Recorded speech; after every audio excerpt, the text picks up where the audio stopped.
Hello. Now we are going to talk about a little bit about project management.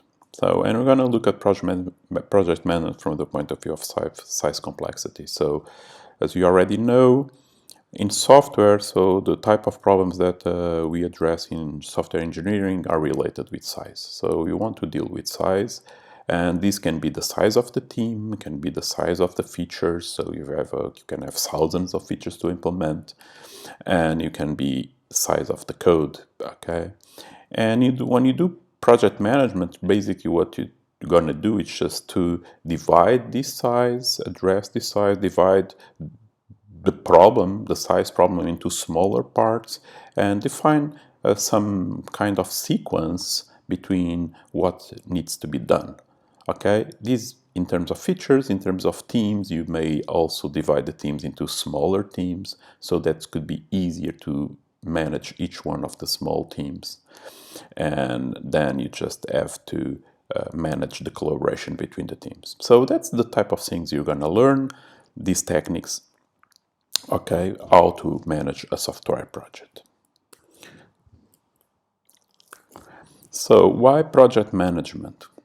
Well, basically what you're going to do, what we have to address, you have resources, people, and time, and you need to manage it. So you need to assign people to tasks, and so that can use the resources that exist, like computers, okay, and or spaces, and then you just try to define these along the time, okay. And the main goals, of course, is to know how much it's going to cost your project, how many developers will be needed, and how long it's going to take.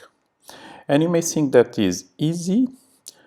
Well, it's not definitely easy. It's usually easy, difficult in any type of engineering. As you see, the costs, you see the news about this very often. But in software, it becomes even more difficult because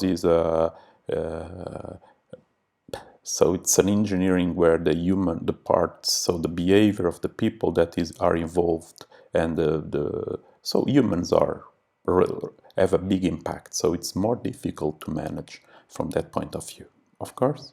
And and of course, you're going to use some of the techniques that are being used in other engineers, but then I will discuss also limitations and proposals that try to address the particular specificity of software engineering. Okay, so what is actually necessary to do, and what I'm going to talk now maybe applies to any type of engineering. So every time you are building a product, okay?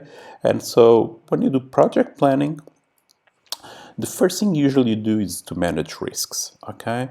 And this may be obvious in the sense that you are completely managing risks every moment in your life. So when you cross the street, just you need to manage some risks and you take some action. So you identify whether it comes a car, and depending on if you are in a hurry or not, you may decide to cross even if the sign is not green. So this is something that you keep doing.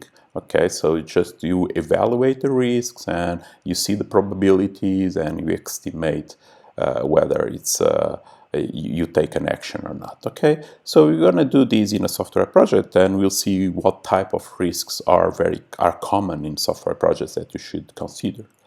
Then you need to estimate the cost and duration, and this is an hard part. So you need to come out with the values to say this is going to take 2 months, it's going to take 3 months, this is going to cost. So I'm going to need, for instance, the effort. I'm going to need 3 developers, and we'll see techniques to address this as well. And then what we're going to do, basically, you're going to divide the work you want to do into several tasks. Okay, and so that's a way that is quite normal in the sense that what we're going to do is that you have something to do. So, but you cannot work if the deadline for something to do is going to be in 3 months. This is not really going to work. It's much better if you have a task that you say you can complete in 3 hours. Why? Because after the 3 hours, you can realize, was I able to complete it or not? And then you can take some countermeasures if you couldn't, which is going to be in 3 months. This is much worse, okay?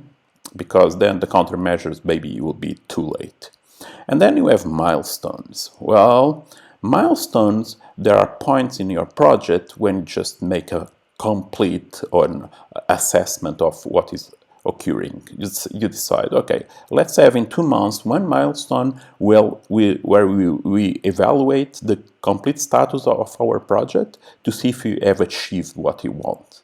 And milestones are particularly important because they usually are points where you decide whether the project should continue or stop, because it's points where you say, hey, are we doing it right?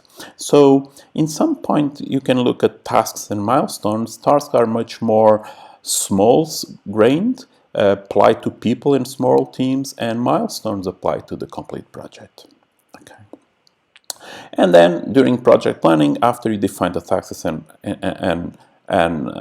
milestones, what you do is to assign tasks to people. Okay, and by assigning tasks to people, basically this is what is going to happen during the development of the project. Okay, the execution of the project.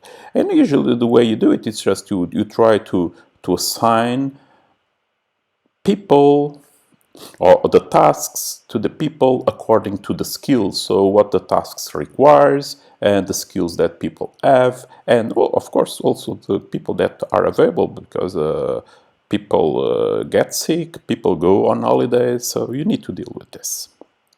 Okay, and then you have a plan, and as you'll see, plans are good basically to monitor what is going, how the project is going, how the project is progressing.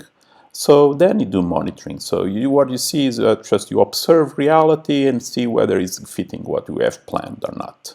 Okay, and if things go wrong, you just replan the project. So this is the main idea, and now I will detail each one of the parts in a different video. Okay, thank you.